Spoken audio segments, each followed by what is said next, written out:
Hello friends, welcome to crazy G K trick. तो आइए daily current affairs की series को आगे बढ़ाते हैं और आज के इस वीडियो में हम 31 अक्टूबर 2023 के सभी करंट अफेयर्स को यहाँ पर डिटेल में समझ लेते हैं।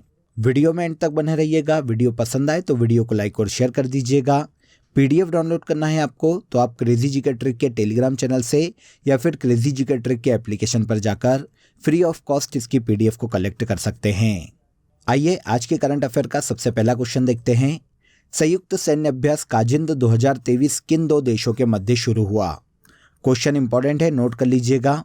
देखिए, जब हमने कंट्री इन न्यूज़ को डिस्कस किया था तब हमने काजिंद युद्धाभ्यास के बारे में बात की थी कि काजिंद युद्धाभ्यास का आयोजन भारत और कजाकिस्तान के मध्य में किया जाता है। तो हाल ही में 2023 में काजिंद 2023 संयुक्त सैन्य अभ्यास का आयोजन भी भारत और कजाकिस्तान के मध्य ही किया गया है। इस साल 2023 में ये काजिंद युद्धाभ्यास का 7वां संस्करण है फ्रेंड्स।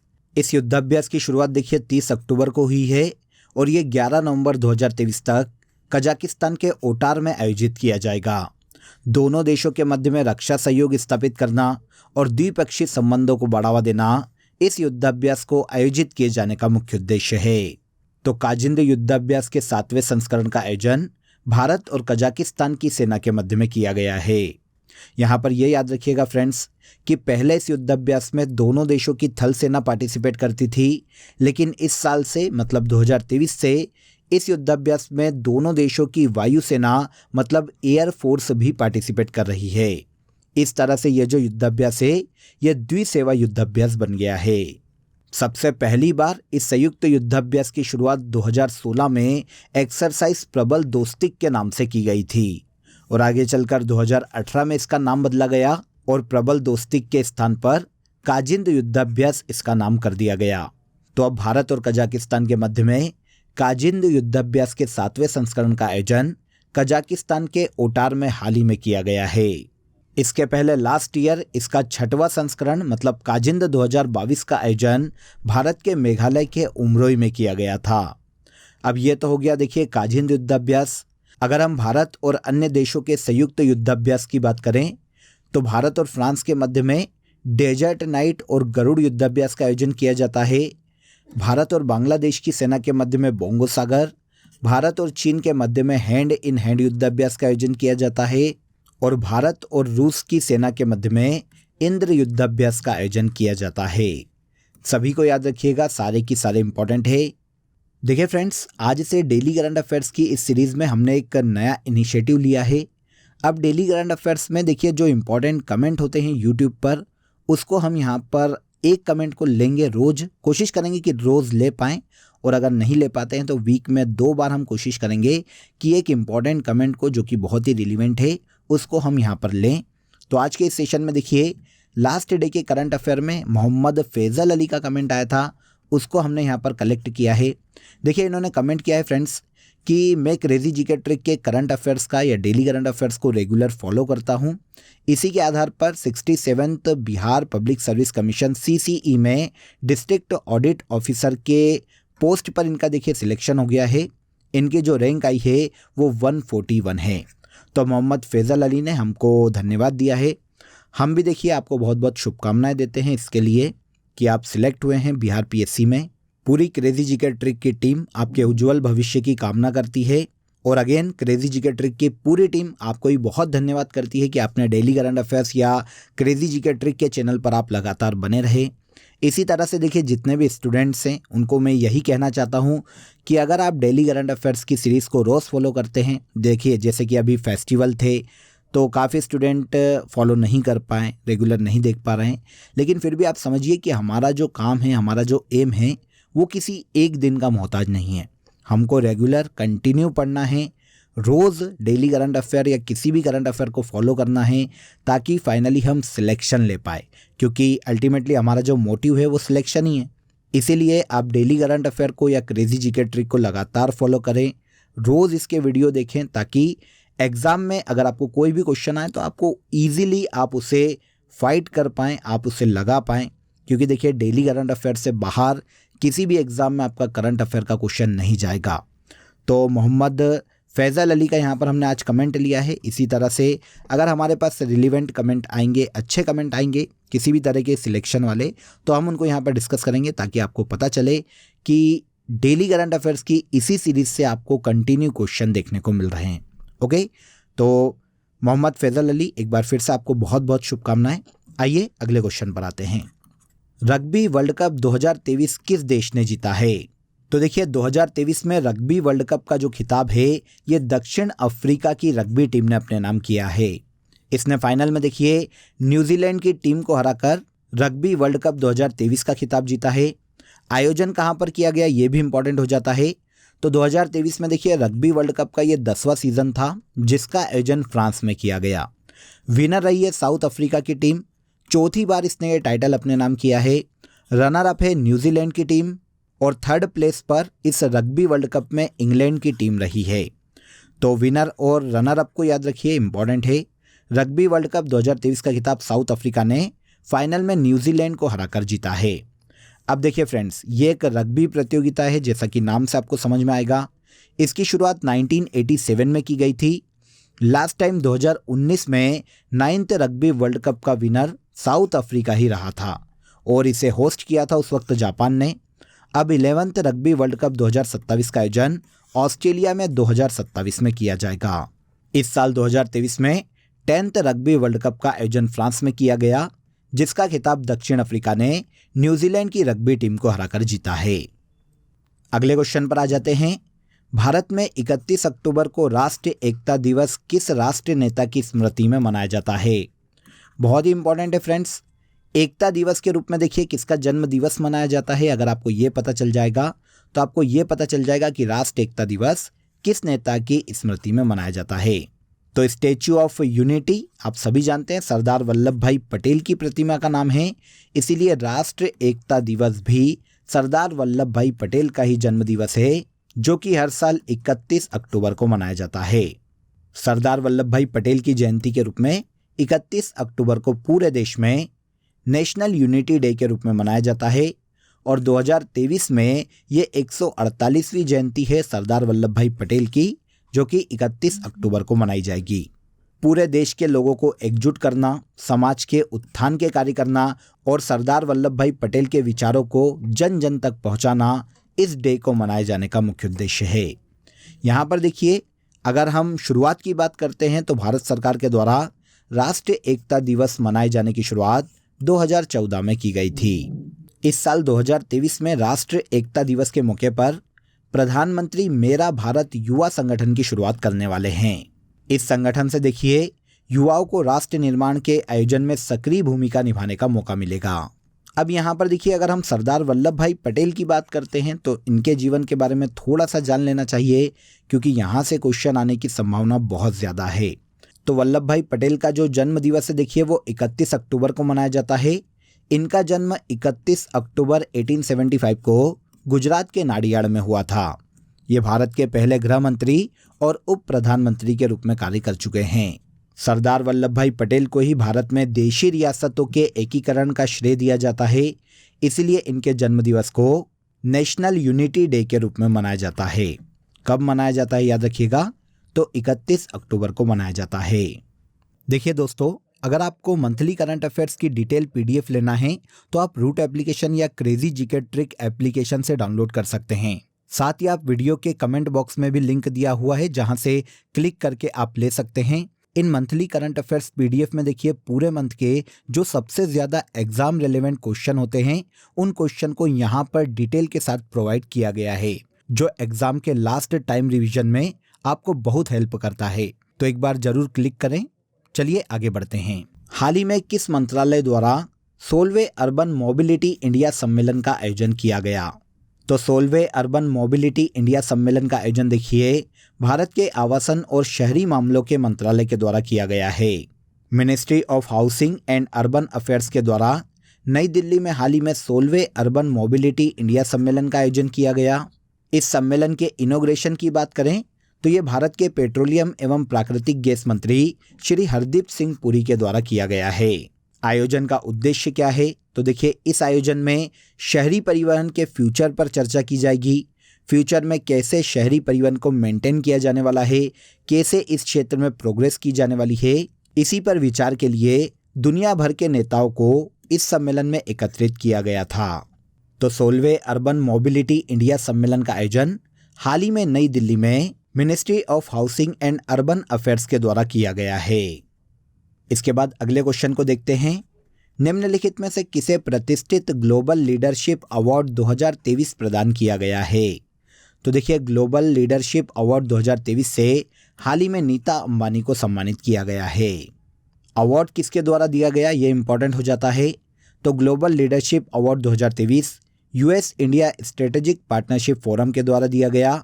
इस फोरम ने देखिए हाल ही में रिलायंस फाउंडेशन की संस्थापक और चेयरपर्सन नीता अंबानी को ग्लोबल लीडरशिप अवार्ड 2023 से सम्मानित किया है। नीता अंबानी को ये जो पुरस्कार है फ्रेंड्स, ये उनके परोपकार के कार्यों के लिए और इसके अलावा कॉरपोरेट सोशल रिस्पॉन्सिबिलिटीज़ के लिए दिया गया है। अवार्ड के बारे में आपको ये तो पता चल गया कि दिया किसके द्वारा जाता है। अब दिया किसे जाता है, अगर हम इसकी बात करें फ्रेंड्स, तो ये अवार्ड अमेरिका और भारत के शीर्ष कॉरपोरेट अधिकारियों को दिया जाता है। ऐसे अधिकारी या ऐसे कॉरपोरेट के मेंबर जिन्होंने अमेरिका और भारत के जो कॉरपोरेट रिलेशन हैं उन्हें बढ़ाने में मदद की हो, उनको बढ़ावा देने के लिए कार्य किया हो, तो ऐसे व्यक्तियों को ग्लोबल लीडरशिप अवार्ड से सम्मानित किया जा सकता है। 2023 में US India strategic partnership forum के द्वारा यह पुरस्कार भारत की नीता अंबानी को दिया गया। हाल ही में भारतीय स्टेट बैंक ने किसे अपना ब्रांड एम्बेसडर नियुक्त किया है? तो एसबीआई, जो कि देखिए भारत का सबसे बड़ा सरकारी बैंक है फ्रेंड्स, इसने हाल ही में अपना नया brand ambassador cricketer Mahendra Singh Dhoni को नियुक्त किया है। भारतीय इंडिया क्रिकेट टीम के पूर्व कप्तान महेंद्र सिंह धोनी अब एसबीआई के ब्रांड एम्बेसडर नियुक्त हो गए हैं। धोनी देखिए एसबीआई के मार्केटिंग और प्रमोशनल कैंपेन के लिए नियुक्त किए गए हैं और इसके पहले Mahendra Singh Dhoni chips brand less और जियो मार्ट के भी ब्रांड एम्बेसडर नियुक्त किए जा चुके हैं। तो लेस और जियो मार्ट के बाद अब इन्हें एसबीआई का भी ब्रांड एम्बेसडर नियुक्त किया गया है। हाल ही में किसने इंटरकनेक्टेड डिजास्टर रिस्क रिपोर्ट 2023 जारी की है? तो देखिए, इंटरकनेक्टेड डिजास्टर रिस्क रिपोर्ट 2023 को United nation university institute for environment and human security के द्वारा हाल ही में लॉन्च किया गया है। आंसर ए यहाँ पर सही हो जाएगा friends. United nation university institute for environment and human security की यह जो रिपोर्ट है फ्रेंड्स, ये स्पेशली जल संकट से संबंधित है।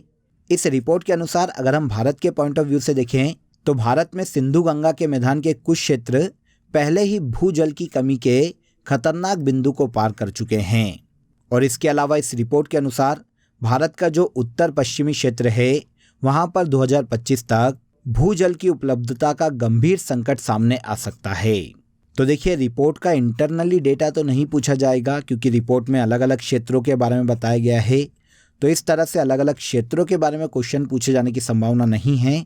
लेकिन आपको यहाँ पर यह तो याद रखना पड़ेगा कि रिपोर्ट किसके द्वारा जारी की जाती है। तो इंटरकनेक्टेड डिजास्टर रिस्क रिपोर्ट 2023 को United nation university institute for environment and human security के द्वारा हाल ही में लॉन्च किया गया है। अब इस संस्था की बात करें फ्रेंड्स, तो ये यूनाइटेड नेशन का एक थिंक टैंक है फ्रेंड्स, जिसकी स्थापना 1972 में की गई थी और इसका हेडक्वार्टर जापान के टोक्यो में स्थित है। अगला क्वेश्चन देखिए, हाल ही में दुनिया का सबसे ऊंचा परमाणु अनुसंधान रिएक्टर किस देश में स्थापित किया गया है? तो दुनिया के सबसे ऊंचे न्यूक्लियर रिसर्च रिएक्टर को दक्षिण अमेरिकी देश बोलीविया में स्थापित किया गया है। आंसर भी हो जाएगा। दक्षिण अमेरिकी देश बोलीविया में इस परमाणु अनुसंधान रिएक्टर की ऊंचाई समुद्र तल से 4000 मीटर है, जो कि विश्व की सबसे अधिक ऊंचाई पर स्थित परमाणु अनुसंधान रिएक्टर है। इस रिएक्टर की स्थापना बोलीविया में रूस के परमाणु ऊर्जा निगम के द्वारा की गई है। यहाँ पर देखिए, बोलीविया की बात करें तो जैसा कि अभी हमने बात की, ये दक्षिण अमेरिका महाद्वीप का एक देश है जो कि एक लैंडलॉक्ड कंट्री है।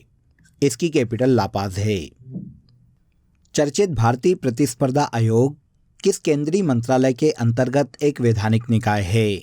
तो भारतीय प्रतिस्पर्धा आयोग की बात करें फ्रेंड्स, तो ये भारत के कॉर्पोरेट मंत्रालय के अंतर्गत एक वैधानिक निकाय है। आंसर सी हो जाएगा।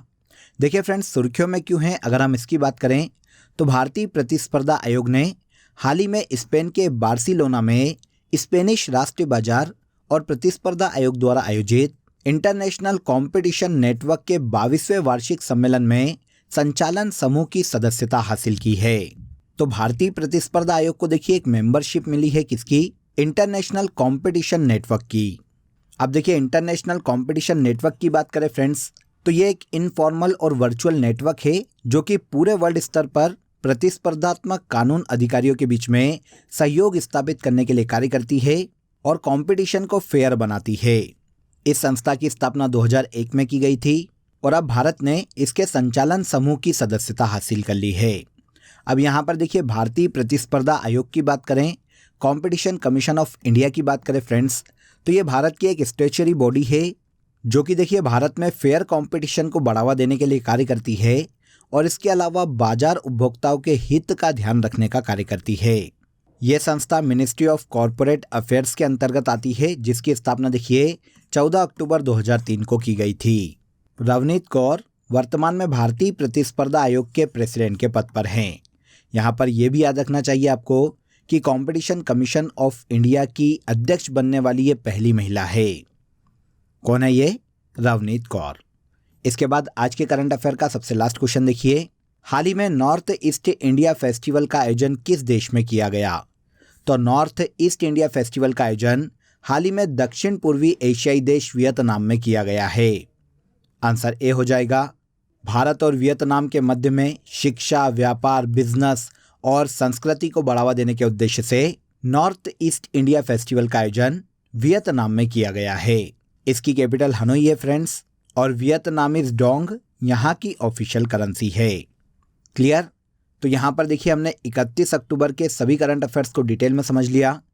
अब आ जाइए फैक्ट शीट में हम योजनाओं को डिस्कस कर रहे थे, उसी को आगे बढ़ाते हैं। तो अमृत भारत स्टेशन योजना मिनिस्ट्री ऑफ रेलवेज के द्वारा हाल ही में शुरू की गई है। डिजिटल शक्ति 4.0 अभियान राष्ट्रीय महिला आयोग के द्वारा शुरू किया गया। वन डिस्ट्रिक्ट वन स्पोर्ट्स योजना उत्तर प्रदेश गवर्नमेंट की योजना है। आसरा पेंशन योजना या कांटी वेगुलू योजना तेलंगाना गवर्नमेंट की योजना है। इसके बाद हर घर गंगा जल योजना बिहार गवर्नमेंट की योजना है। छाता योजना ओडिशा गवर्नमेंट की योजना है। सुशासन पुरस्कार योजना या चिराग योजना हरियाणा गवर्नमेंट के द्वारा शुरू की गई है। मुख्यमंत्री देव दर्शन यात्रा योजना गोवा गवर्नमेंट के द्वारा शुरू की गई है। इसके बाद मुख्यमंत्री शिक्षा पुरस्कार योजना ओडिशा गवर्नमेंट की ही योजना है।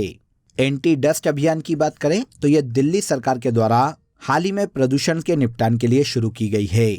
सभी को याद रखिएगा, सभी इंपॉर्टेंट है। इसके बाद आ जाइए लास्ट डे के सेशन में जो करंट अफेयर हमने डिटेल में समझा था उसे हम एक बार यहाँ पर रिवाइज कर लेते हैं। सबसे पहला देखिए 4th एशियाई पैरा खेलों में भारत पदक तालिका में 5वें स्थान पर रहा है। मेरा हाउ चोंगमा नामक त्यौहार मणिपुर राज्य में मनाया गया। भारतीय नौसेना के 8 पूर्व अफसरों को मौत की सजा हाल ही में कतर के द्वारा दी गई है। अंडर 23 विश्व कुश्ती चैंपियनशिप में रितिका हुड्डा भारत के लिए स्वर्ण पदक जीतने वाली भारत की पहली महिला खिलाड़ी बनी है। Breaking the mould reimagining India's economy future Raghuram Rajan और रोहित लांबा की लिखित पुस्तक है। जय भीम मुख्यमंत्री प्रतिभा विकास योजना को नई दिल्ली गवर्नमेंट के द्वारा लॉन्च किया गया। आगे आइए, चीन के पूर्व पीएम ली केकियांग का हाल ही में निधन हो गया है। घड़ी निर्माता कंपनी रॉडो ने कटरीना कैफ को अपना ग्लोबल ब्रांड एम्बेसडर नियुक्त किया है। हाल ही में अरुणाचल प्रदेश सरकार ने घोषणा की है कि आज़ादी से पहले स्थापित राज्य के सभी सरकारी स्कूलों को हेरिटेज स्कूल घोषित किया जाएगा। और लास्ट देखिए, भारत में पैदल सेना दिवस हर साल 27 अक्टूबर को मनाया जाता है। तो ये सभी ऐसे करंट अफेयर है फ्रेंड्स जिन्हें हमने लास्ट डे के सेशन में डिटेल में समझा था। अब आज के लिए आप सभी के लिए क्वेश्चन ऑफ द डे है, प्रधानमंत्री उज्ज्वला योजना की शुरुआत किस वर्ष की गई थी? क्वेश्चन इंपॉर्टेंट है, कमेंट में ज़रूर बताइएगा कि इस क्वेश्चन का आंसर क्या है। इसके अलावा दोस्तों आप सभी के लिए एक इम्पॉर्टेंट अपडेट है। अब आपके लिए क्रेजी जीके ट्रिक के सभी कोर्सेज वेबसाइट पर भी अवेलेबल है। ये सभी कोर्सेज आप सभी की रिक्वायरमेंट और लेटेस्ट एग्जाम पैटर्न को ध्यान में रखकर डिज़ाइन किए गए हैं। यहाँ हम बेसिक कॉन्सेप्ट के साथ साथ कॉम्प्रिहेंसिव लर्निंग पर फोकस करते हैं, तो एक बार ज़रूर वेबसाइट पर विजिट करें। इसका लिंक आपको डिस्क्रिप्शन बॉक्स में दिया गया है। तो आज के इस वीडियो में बस इतना ही। अगर वीडियो अच्छा लगा हो तो वीडियो को लाइक और शेयर कर दीजिए, चैनल को सब्सक्राइब कर लीजिए। कल फिर मुलाकात करेंगे नेक्स्ट डे के करंट अफेयर में। तब तक अपना ख्याल रखिए। जय हिंद, जय भारत।